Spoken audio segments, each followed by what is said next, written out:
السلام عليكم ورحمة الله تعالى وبركاته. أهلا وسهلا بكل متابعي قناة بيرغاماسكو شانيل. تحياتي لكم خوتي ومرحبا بكم معنا في الفيديو هذا النهار اللي نتمنى يكون عند حسن الظن ديالكم. بغيت نقول لكم جمعة مباركة ان شاء الله دوز عليكم النهار بخير وعلى خير وما ناقصكم خير. وعلى بركة الله غادي نبداو الموضوع او اهم المحاور اللي غادي نطرقوا لها ان شاء الله. هي اول حاجة وصول الطائرة الإسرائيلية إلى مطار المغرب هذا النهار من أجل السياحة. إذا المغرب غادي يفتح لنا السياحة لنا كاملين. غادي نهضروا كذلك على موضوع آخر هو جد جد مهم، هو رسالة من مغاربة ألمانيا إلى ملك البلاد. غادي نشوفوا كذلك شنو في هذه الرسالة. وغادي نهضروا موضوع آخر هو هام بالنسبة لمغاربة فرنسا، وهو تغيير جذري في البطاقة الصحية أو جواز تلقيحي ابتداء من يوم 15 يناير، وكاين تغييرات كذلك ابتداء من 15 فبراير. وضروري انكم ديروا في حسابكم هذه القوانين الجديده، لحقاش ما صافي يعني كل شيء موافق عليها، هي اللي غادي تخدم يعني تبدا تطبق صافي، ما بقى ما غادي تاجل ولا ينتقدوا فيه. المهم خوتي على بركه الله غادي نبداو. قبل نبدا كنتمنى انكم تدعموا القناه وبالاخص الفيديو بحال العاده كلنا مع فتح الحدود. دعموا هذا الفيديو لحقاش الموضوع ديال وصول الرساله، وصول الطائره المعلومه كاين هذا النهار، وخاص الصوت ديالنا كذلك يوصل. البارطاج اخوتي، البارطاج الى اقصى حد. تبارك الله عليكم ومرحبا بكم. غادي نبدا بالموضوع ديال الرساله من مغاربه المانيا الى ملك البلاد. اول حاجه قبل نبدا تحيه كبيره للجاليه المغربيه المقيمه في المانيا. كنقول لكم تبارك الله عليكم، وكنبغي نقول لكم كل التضامن معكم. غادي تقولوا لي بعدا شنو كاين ياك علاش الرساله الملكيه خوتي؟ المفاد ديالها هي شي حاجه اللي هي كبيره.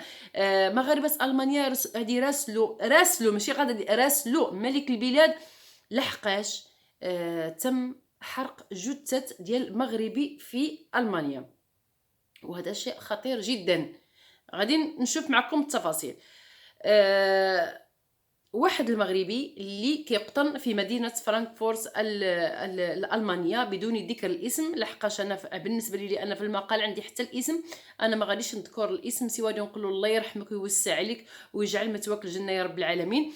اللي من بعد ما توفى ما تدفنش اخوتي، او لا ما تمتش الدفن ديالو بطريقه يعني الاسلاميه، وانما هاد الناس يعني مشاو وداروه حرقوا الجثه يعني بالطريقه اللي كيديروها هما بدون علم يعني العائله ديالو وهداك الشيء. كي كيقول مع شنو جاء في المراسله اللي جات او الرساله اللي كتبوها الجاليه المغربيه.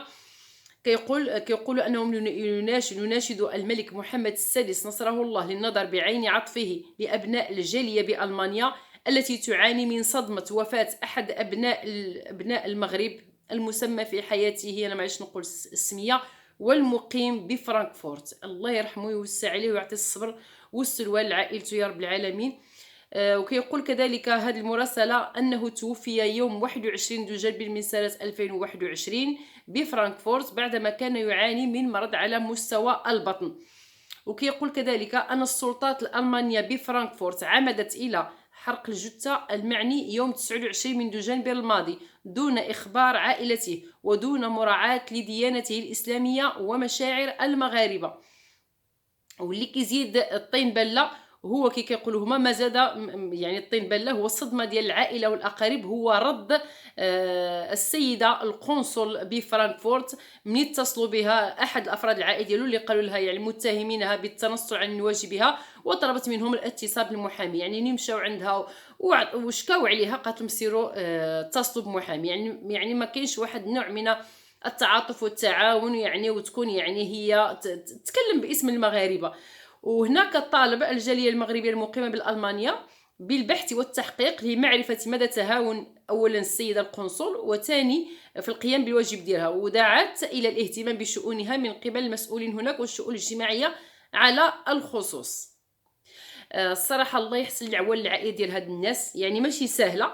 وثاني حاجه يعني بالنسبه لنا حنا مغاربه، ملي كتكون شي قنصليه عندنا في المدينه يعني في البلاد او المدينه اللي كنعيشوا فيها، راه يعني هي اللي كتكون متحدثه خصها بالعربيه تهتم بالمصالح ديالنا كجاليه مغاربيه. يعني بالمغاربه خصها تهتم بهم، ماشي تقول لهم سيروا عند المحامي. المهم هاد الناس بقى فيهم الحال من جوج النواحي. الله يحسن العوان. وحنايا انا بعدا كنوب على راسي وكنوب كاع على الناس اللي في قلبهم الرحمه ودره الرحمه انه يتم واحد التعاطف، واحد كيفاش نقولوا يعني التضامن بالعربيه، نتضامنوا مع هاد الناس، وحنا كلنا العائله ديال هاد الناس هادو معاهم ومع هاد السيد اللي مات الله يرحمه ويوسع عليه. لحقاش ربما خوتي ملي كتسكت على هاد المسائل، هاد المره في المانيا، غدا في فرنسا، بعد غدا في ايطاليا، وهكا غادي تعمم. الله يستر لا قدر الله، الله يلطف بينا ويرحم الجميع. انا غادي نمشيو موضوع الثاني واللي هو موضوع لا يقل اهميه، والموضوع اللي هو هام بالجاليه المغربيه المقيمه بفرنسا. الف تحيه واحترام لذوك الناس. تبارك الله عليكم ومرحبا بكم. كنقول لكم خوتي خواتاتي، القانون بعد اول حاجه لا يحمي المغفلين. المهم انا ماشي كنقول لكم مغفلين، لا، لحقاش الانسان خاصو يكون عارف القانون بغض النظر على القناعات ديالك. انا غادي نحاول نعطيكم القانون شنو فيه. كتعرفوا بان فرنسا تمت الموافقه ان غادي يبقى يتعمل بالبطاقه ديال التلقيح ماشي بالبطاقه الصحيه. يعني غادي يبقى ياخذ يعني اللي واكله بالعربيه، الجواز اللي واكل هو الجواز التلقيحي، غير هو فيه التلقيح وفيه حتى الناس اللي عندهم كورونا، يعني فيه جوج حاجات. هنا غادي نهضروا على شنو الجديد. الجديد اخوتي هو انه ابتداء من 15 يناير اللي غادي يكون اعتقد نهار الاثنين ولا نهار الحد، ما عندنا غير في النهار. ابتداء من 15 يناير اي واحد ملقح الجرعه الاولى والجرعه الثانيه وفات على المده 7 شهور، سمعوا، فايت على مده 7 شهور، كيصبح الجواز التلقيحي ديالو ملغى، يعني ما كيبقاش عندك الجواز التلقيحي. وهذا يسري كذلك حتى على الناس اللي جاتهم كورونا، يعني الناس اللي متشافين. كنتي تشافيتي ودازت عليها 7 شهور، يعني هذاك الجرين باس ديالك فات عليه 7 شهور، فهو يصبح ملغى.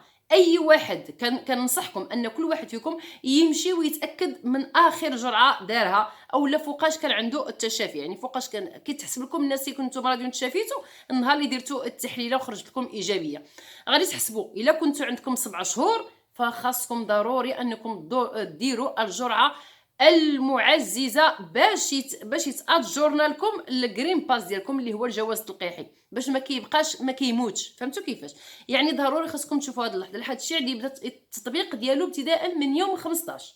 وركزوا معايا لحقاش القانون ونزيد لكم واحد الحاجه. بالنسبه ابتداء من 15 فبراير، يعني واحد الشهر مور هذا الشيء هذا، راه غيرجع عاوتاني الناس خاصكم ما تفوتوش 3 شهور. ابتداء من 15 فبراير لا اساس مليح 4 شهور. 15 فبراير غادي يولي فقط 4 شهور، يعني ملي دير الجرعه الثانيه غتحسب 4 شهور. الا كان داز عليك 4 شهور فهو الجرين باس، يعني ما بقاش واكل. ولهذا خوتي اول حاجه ردوا البال من هذه النقطه. ابتداء من 15 يناير اللي فات له الجرين باس ديالو 7 شهور فهو ملغى. كنبغي نقول لكم بان القانون الفرنسي كيعطي الناس يعني واحد 7 ايام باش الناس تقلب على راسها ولا تمشي تلقح ولا شنو دير، ولكن ديك 7 ايام اللي كتعطى بحال كنقولوا حنايا زايده، داك الوقت الاضافي اللي زادوا لكم واحد 7 ايام اللي بغى زعما بحال مثلا انا نعطيكم واحد المثال. بحال مثلا انتيا فايت لك تسالى الجواز التلقيحي ديالك يوم 7 يناير، فهمتوا؟ راه من 7 حتى ل 14 داك 7 ايام يقدروا يتسامحوا معاك مثلا الادارات وداكشي ملي كيشوفوا حتى كيتسامحوا معاك. ولكن دابا كتقول لكم السلطه الفرنسيه بان يديروا في حسابكم بانكم مني غادي تلقحوا الجرعه المعززه ويتاكتيفا لكم الجرين باس خاصكم 7 ايام. شحال هادي كانوا كيقولوا 15 يوم عاد كتولي يعني عندك التلقيح بالكامل، دابا 7 ايام، يعني داك 7 ايام اللي دايرها في راسكم حيدوها. اي واحد فات له على جواز التلقيح ديالو 7 شهور مباشره يمشي ياخذ الجرعه المعززه. ماشي كنقول لكم زيدوا ديروها، ولا انا كنعطيكم غير الخبر باش تبقى واكله. لحقاش ابتداء من 15 فبراير عاود القانون غادي يتبدل. باش غادي يتبدل غادي يولي اللي فات عليها 4 شهور فهو مطالب عاود بالجرعه الثالثه ولا الجرعه المعززه. فهمتوا كيفاش؟ كنبغي نقول لكم بان هذا القانون هذا كيسري على من كيسري على اي واحد عنده 65 سنه فما تحت، يعني اي انسان بالغ فهو مطالب انه يكون عنده هذا الجواز التلقيحي، وهذه المده هذه ما يفوتش عليها. في 15 يناير ما خصهاش تفوت 7 شهور، وفي 15 فبراير ما يفوتش عليها 4 شهور. ركزوا معايا. كنبغي نقول لكم بان هذا الحل هذا راه احسن من الناس اللي عندهم اكثر من 65 سنه، فهما راهم في 28 ديسمبر راه فرضوا عليهم ان الجواز التلقيحي ديالهم الجرعه الثانيه ما يفوتش عليها خوتي 3 شهور. يعني هذا القانون هذا كيسري على من 65 سنه فما تحت، يعني لحد البالغين، من البالغين الى 65 سنه. اما فوق 65 سنه فهما خاصهم يبقى لهم غير 3 شهور على الجرعه الثانيه، يدير الاولى والثانيه 3 شهور كيدير الجرعه المعززه. وهذا القانون اخوتي راه اللي طبق يعني نهار 15 صافي، اللي عطى الله هو هذاك الناس اللي ملقحه باش يبقى الجواز ديالكم يعني كي كنقولوا خدام، خاصو ما يفوتش عليه هاد التاريخ هذا. المهم انا بلغت لكم داكشي اللي كان خاصكم تعرفوه، انا قلت لكم، وكنتمنى الخير لكم وللجميع. وهنا غادي نمشي للموضوع الاخر، هو الموضوع ديال وصول الطائره الاسرائيليه اللي هضرنا خوتي عليها البارح. بقى راسنا كيحرقنا بزاف البارح على الطائره الاسرائيليه، فين غادي تمشي، فين غادي تنزل، فين هادي. بزاف المتتبعين دخلوا عندي قالوا لي اختي راه يكونوا عندك متتبعين في الرشيديه، سوليهم واش نزلت الطائره ولا. انا دابا غادي نشارك معكم هذا الخبر ديال هذا النهار. من المرتقب ان تحط اليوم طائره اسرائيليه قادمه من مطار بنو جوريون في رحله جويه بمطار مولاي علي الشريف بالرشيديه. يعني هذا النهار غادي تحط، يعني من المرتقب فوقاش الله اعلم الوقت اللي غادي تحط فيه الله اعلم. ستحمل هذه الطائره على متنها 170 سائح، وذلك للاحتفال بالهيلولة في منطقة تولن نواحي الريساني. وسيكون في استقبال الطائرة عدد من المسؤولين المحليين، بالإضافة إلى طائرات أخرى ستحط بالمطار قادمة من مدينة فالنسيا الإسبانية. سيتجه السياح القادمون من إسرائيل بعد حفل الهيلولة إلى منطقة الريساني لزيارة أوليائهم. علم اللي فهمنا هو ان غادي ينزلوا هذا النهار ماشي فقط الطائره اللي جايه من اسرائيل، وانما طائره اخرى غادي تنزل جايه من فالنسيا من اجل السياحه، من اجل حضور الهيلوله، من اجل كنولي نعاودها مره اخرى، في كل حاجه فيها مصلحه بلادنا حنا ما عندنا ما نقولوا فيها. مرحبا والف مرحبا. عار بلادنا اولا المغرب بما انه سمح لها الطياره تجي، راه عارف علاش. حنا ماشي شغلنا، حنا كيهمنا في هذا الامر هذاك فقط مصلحه البلاد، على راسنا من الفوق مصلحه بلادنا. واعتقد ان الجاليه المغربيه من المغاربه اللي مهتمين بمصلحه بلادهم. علم ونقطه. حنا كنهضروا على حتى حنا خاص تكون مصلحتنا حنا اولى. حنا ماشي حنا نطالبوا بالمصلحه، راه هذيك ديالنا، ماشي حاجه ديالنا، ماشي غادي نمشيو نطلبوها ولا لا، هذيك ديالنا بلادنا.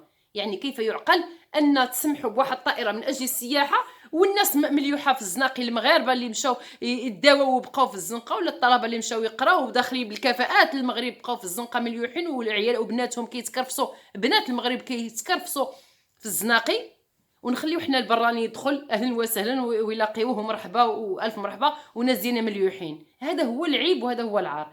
الله يجازيكم بخير. فكروا ديروا في راسكم بان المغربي، انا نهضر معكم هكا بهذه الطريقه، بان المغربي مني وجبد ملي كنشوفوا اننا حنايا اللي مغاربه ما عندناش الحق ندخلوا لبلادنا، وناس غراب عندهم الحق وكتفرحوا بهم وكتستقبلوهم. شتي كيفاش ما كاينه فيها لا حجر صحي، ما كاين فيه حتى شي حاجه. هادو الناس داخلين، وهادو ما تخافوش منهم انهم يدخلوا لكم الاوميكرون، ما تخافوش منهم انهم يعديو الناس. واش هما ملي غادي يدخلوا للمغرب ما يتلاقاو حتى شي مع شي واحد؟ الله يرحم لكم الوالدين. ديروا بقيو. الله يجازيكم بخير. راه حنا كنخافوا على البلاد، وتا حنا باغيين البلاد تزيد للقدام، وتا حنا مع المصالح د بلادنا، ولكن حتى حنا شوفونا بعين الرحمه. الله يجازيكم بخير.